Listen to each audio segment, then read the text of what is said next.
ஹே எல்லாருக்கும் வணக்கம்.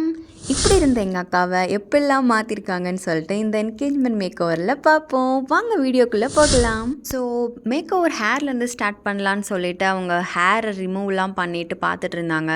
ஆனால் நம்ம ஊர் ஹீட்டை பற்றி தான் தெரியும்ல, நம்ம தஞ்சாவூர் ஹீட்டில் அவளுக்கு ரொம்ப ஹேர் வெட்டாயிருச்சு. ஃபேஸ் ப்ரிப்பரேஷன்லாம் ஸ்டார்ட் பண்ணிட்டாங்க. ஸோ அந்த வெட் டிஷ்யூ வச்சு ஃபேஸ் எல்லாம் நல்லா கிளென்ஸ் பண்ணிட்டு இருந்தாங்க. என் அக்காவுக்கு செம்ம ஹாப்பியாகிடுச்சு. நான் வாழ்க்கையில் ஃபஸ்ட்டு டைம் மேக்கப் போட்டதுனால அவளோட அந்த ஃபேஸை பாருங்களேன், என்ன ஒரு ஆனந்தம் அந்த கரடி குட்டிக்கு, அந்த மாதிரி ஆயிடுச்சு.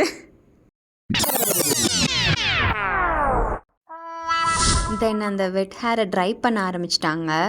எம்மோ அவள் ஹேரை பாருங்களேன், எப்படி வளர்த்து வச்சுருக்கா, மரச்செடி மாதிரி. என்னாச்சு, ஹேரை ஸ்ட்ரைட்டன் பண்ணுறதுக்கு முன்னாடி அவளோட ஹேர் ரொம்ப சிக்காக இருந்துச்சு. அதனால் அவகிட்டே சீப்பை கொடுத்து, நீயே சிக்க எடுத்துருவா இந்த லாங் ஹேரில், எங்களால் முடியாதுடா அப்படின்னு சொல்லிட்டு அவகிட்டே சீப்லாம் கொடுத்து அவள் சிக்க எடுத்துகிட்டு இருந்தா. ஃபஸ்ட்டு பிட்வீன்லேயே அவளுக்கு ரொம்ப டென்ஷன் ஆயிடுச்சு. பெரியம்மா வந்துட்டாங்களா, இவங்க வந்துட்டாங்களா, அவங்க வந்துட்டாங்களா, வாழை மரம் நட்டினாங்களா, அது நட்டினாங்களா, நீ மேக்கப்பை போடுறி ஃபஸ்ட்டு, எல்லாம் பார்த்துப்பாங்கடி அவங்க, அந்த மாதிரி ஆயிடுச்சு. நடுவில் அவள் ரொம்ப டென்ஷன் ஆகிட்டா. பெரியம்மா வீட்டுக்கு வந்துட்டாங்களான்னு கேள்வி பேசிட்டு ஐ திங்க் எல்லா பெண்களுக்குமே இந்த ஒரு மூமெண்ட் நடக்கும்னு நினைக்கிறேன். இந்த ஒரு பிக் டேயில் இருக்கும்போது, ஒரு மேக்கப் போட்டுட்டு இருக்கும்போது, இவங்க வந்துட்டாங்களா, அவங்க வந்துட்டாங்களா, இது பண்ணாங்களா, அது பண்ணாங்களா, எல்லாம் கரெக்டாக நடக்குதா, இந்த ஒரு பரபரப்பு எல்லாருக்குமே இருக்கும்ல. ஸோ பேரலெல்லாம் அவங்களும் மேக்கப் போட ஸ்டார்ட் பண்ணிட்டாங்க. கலர் கரெக்டர்லாம் போட்டு அவள் சிக்க எடுத்துகிட்டு இருக்கும்போதே அவள் ஃபேஸ்க்கு என்னெல்லாம் போடணுமோ எல்லாம் அப்ளை பண்ண ஸ்டார்ட் பண்ணிட்டாங்க. எஸ், ஃபவுண்டேஷன் டைம் வந்தாச்சு. எப்படி தான் இந்த ஃபவுண்டேஷன்லாம் கரெக்டாக எல்லாம் வாங்கி போடுறாங்கன்னு தெரில. நானும் ரொம்ப வருஷமாக ஒரு ஃபவுண்டேஷன் வாங்கணும் என்னோடய ஸ்கின் டோனுக்கு ஏற்ற மாதிரி வாங்கணும்னு பார்த்துட்ருக்கேன். எனக்கு செட் ஆக மாட்டேங்குது. மேபி எனக்கு அது எப்படி எடுத்து பார்க்குறதுன்னு தெரியல. சரி அதெல்லாம் விடுங்க, பாயிண்ட்டுக்கு வருவோம். ஃபுல் ஃபேஸ்க்கும் பெயிண்ட் அடிச்சிட்ருக்காங்க இப்போது. அதை பார்த்தா பெயிண்ட் மாதிரி தான் தெரியுது எனக்கு. இதுக்கு பேர் தான் ஒரு வேளை டச்சப்போ. ஆனால் சும்மா சொல்லக்கூடாது. அந்த அக்கா ஒவ்வொரு விஷயமும், அந்த மேக்கப் போடுற அக்கா ஒவ்வொரு விஷயமும் நல்லா பார்த்து பண்ணாங்க. அவள் ஸ்கின்னுக்கு என்ன செட் ஆகும், எப்படி போட்டால் கரெக்டாக இருக்கும், அதெல்லாம் பார்த்து பண்ணாங்க. அதெல்லாம் கண்டிப்பாக அப்ரிஷியேட் பண்ணணும். ஏன்னா அவ்வளோ கிளாஸ் முடித்து அவங்க ஒரு தனி ஷாப் வச்சு நடத்துகிறாங்கன்னா அது சின்ன விஷயம் கிடையாது.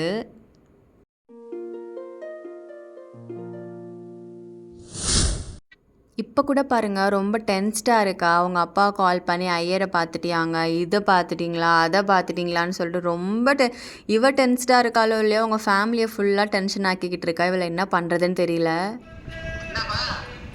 ஐயரை பார்த்துட்டியாப்பா? அங்கே பாருங்க, ஹேர் ஸ்டைல் ஒருத்தவங்க பண்ண, கண்ணுக்கு காஜல் ஒருத்தவங்க போட.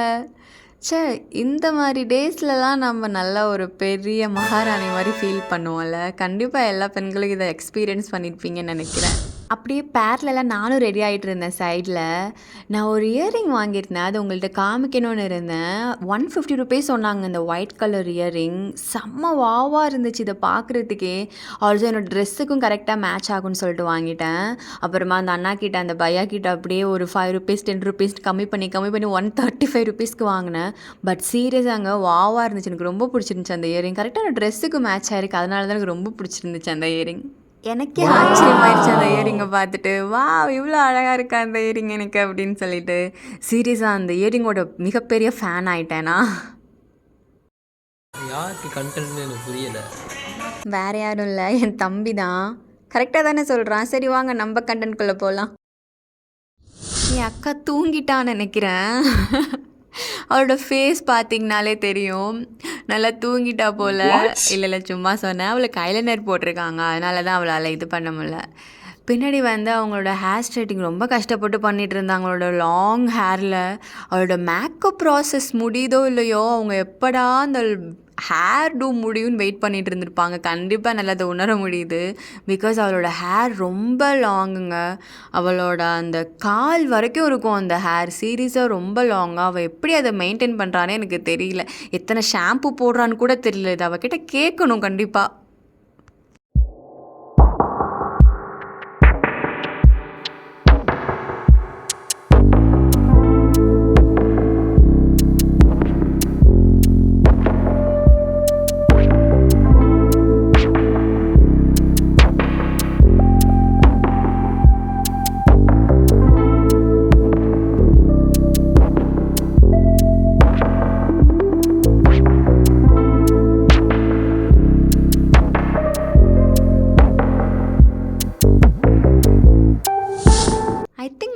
போகுது. பட் இன்னும் ஹேர் அவங்க ஸ்டார்ட் பண்ண மாதிரியே தெரியல எனக்கு. ஃபேஸ் தான் கொஞ்சம் முடிஞ்ச மாதிரி இருக்குது. நான் வேற நடுவில் வேற அவளை இரிட்டேட் வேற பண்ணிட்டு இருந்தேன். இதில் அந்த அக்கா வேற டென்ஷன் ஆயிருப்பாங்க இந்நேரம். என்ன மேக்கப் போட விடும், ஆல்ரெடி டைம் ஆயிடுச்சு. ஏன்னா வந்து 6:30க்கு அங்கே கோவிலில் இருக்கணும் நாங்கள். ஆனால் இந்த டைமே பார்க்கும்போது 6 o'clock நாங்கள் இன்னும் அங்கே பார்லரில் தான் இருந்துகிட்டு இருந்தோம். இன்னும் ஹேரும் வேற ஸ்டார்ட் பண்ணல. நான் வந்து அவளோட ஹேர் ஸ்ட்ரைட்டன் பண்ணுறதுக்கே அவ்வளோ ஒரு நேரம் பண்ணிட்டாங்க. ஏன்னா அவ்வளோ லாங் ஹேர். அக்காங்கெல்லாம் குத்தம் சொல்ல முடியாது. பட் ஸ்டில் அவளோட அவ்வளோ லாங் ஹேரு. ஃபைனலி அக்கா அவ்வளோ அழகாக ரெடி ஆகிட்டா. நான் கூட நினச்சேன் ஸ்டார்டிங்கில் என்ன இவ்வளோ பெயிண்ட் அள்ளி ஊற்றுற மாதிரி ஊற்றுறாங்களே, நல்லா இருப்பாளா அப்படின்னு கொஞ்சம் டவுட் பட்டுட்டேன். பட் அவுட்புட் வாவாக இருந்துச்சு. சீரியஸாக பார்த்து எப்படி இருக்குது நீங்களே சொல்லுங்கள். பர்சனலாக எனக்கு இந்த லுக் ரொம்ப பிடிச்சிருந்துச்சு. நான் கூட ஸ்டார்டிங்கில் பயந்துட்டேன், என்னடா இவ்வளோ பூத்து போன மாதிரி அடித்து வச்சுருக்காங்களே பெயிண்ட் ஊற்றுன மாதிரின்னு. பட் அவுட்புட் சீரியஸாக ரொம்ப வாவாக இருக்குங்க.